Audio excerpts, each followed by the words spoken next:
Hi friends, welcome to కల్కి kitchen Telugu.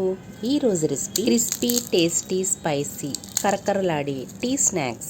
ఎన్ని తిన్నా ఇంకా తినాలనిపించే కమ్మనైన టేస్టీ స్నాక్. ఇంట్లో ఉన్న వస్తువులతోటే చాలా ఈజీగా త్వరగా చేసుకునే స్నాక్ ఐటెం. ఇంతవరకు మన ఛానల్లో సబ్స్క్రైబ్ చేయని వాళ్ళు ఎవరైనా ఉంటే కల్కి కిచెన్ తెలుగులో ప్లీజ్ సబ్స్క్రైబ్. వీడియో స్కిప్ చేయకుండా చివరి వరకు చూడండి. అట్లాగే ఒక లైక్ కొట్టండి, అప్పుడే ఎక్కువ మందికి రీచ్ అవుతుంది. రెసిపీలోకి వెళ్దాం. నేను అరకిలో మైదాపిండి తీసుకున్నాను. మీరు మీకు నచ్చిన క్వాంటిటీలో గోధుమ పిండి లేదంటే మైదాపిండి ఏదైనా వాడవచ్చు. వాము 1 table spoon, kalonji 1 table spoon, నువ్వులు 1 టేబుల్ స్పూన్, కారం 1 టేబుల్ స్పూన్, ఉప్పు టేస్ట్కు తగ్గట్టు, కొద్దిగా కరివేపాకు ముక్కలు కట్ చేసుకుని వేసుకోండి.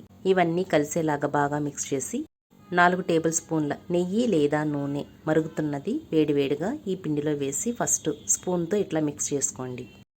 కొంచెం వేడి చల్లారి గోరువెచ్చగా ఉన్నప్పుడు చేత్తో ఇట్లా పిండి అంతటికి నూనె పట్టేలాగా ఇట్లా నలుపుతూ బాగా మిక్స్ చేయాలి. పిండి అంతా మిక్స్ చేసిన తర్వాత చేత్తో ఇట్లా నొక్కితే ముద్దలాగా అవ్వాలి. లేదంటే మరి కాస్త ఆయిల్ కానీ నెయ్యి కానీ వేసి మరొక్కసారి కలపండి. స్నాక్స్ క్రిస్పీగా రావాలంటే పిండి ఈ విధంగా పర్ఫెక్ట్గా కలపడం చాలా ఇంపార్టెంట్. కొంచెం కొంచెం వాటర్ పోస్తూ మరీ గట్టిగాను మెత్తగాను కాకుండా చపాతీ పిండిలాగా ఇట్లా పిండి ముద్ద కలుపుకోండి. ఈ మాత్రం కన్సిస్టెన్సీ ఉండాలి. ఈ పిండి ముద్దను మూత పెట్టి 10 నిమిషాలు రెస్ట్ ఇవ్వండి. 10 నిమిషాల తర్వాత ఈ పిండి నుంచి కొంత పిండిని తీసుకుని పెద్దగా చపాతీలాగా పల్చగా ఇట్లా ఒత్తుకోండి. దీనిపైన కొద్దిగా ఆయిల్ కానీ నెయ్యి కానీ బ్రష్తో అప్లై చేసిన తర్వాత రైస్ ఫ్లోర్ కానీ గోధుమ లేదా మైదా పిండిని ఇట్లా చల్లుకోండి. దీన్ని ఈ విధంగా రోల్ చేసుకోండి.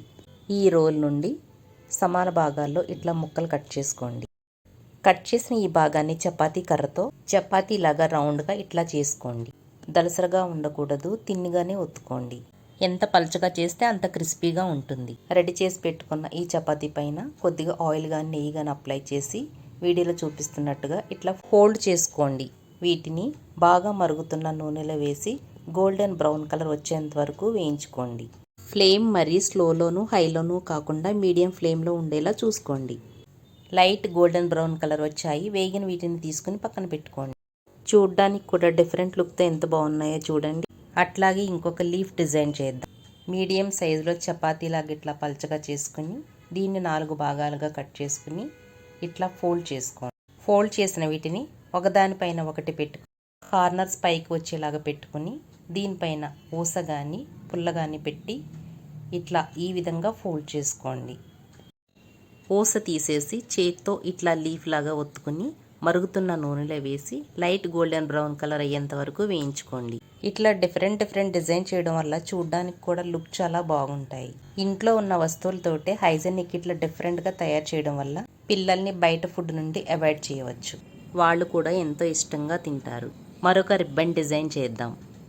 పెద్దగా చపాతీలా పల్చగా చేసుకున్న తర్వాత దీన్ని చాకుతో డైమండ్ షేప్లో కానీ రిబ్బన్ షేప్లో కానీ కట్ చేసుకుని మరుగుతున్న నూనెలో వేసి బ్రౌన్ కలర్ అయ్యేంత వరకు వేయించుకోండి. వేగిన వీటిని చల్లారిన తర్వాత ఒక డబ్బాలో పెట్టుకుంటే 2-3 నెలల వరకు పాడవు. చూడండి క్రిస్పీగా ఎంత బాగా వచ్చాయో.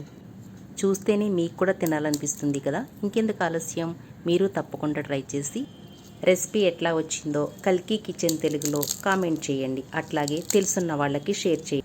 కల్కి కిచెన్ తెలుగుని సపోర్ట్ చేస్తూ please like, share and subscribe. Thanks for watching.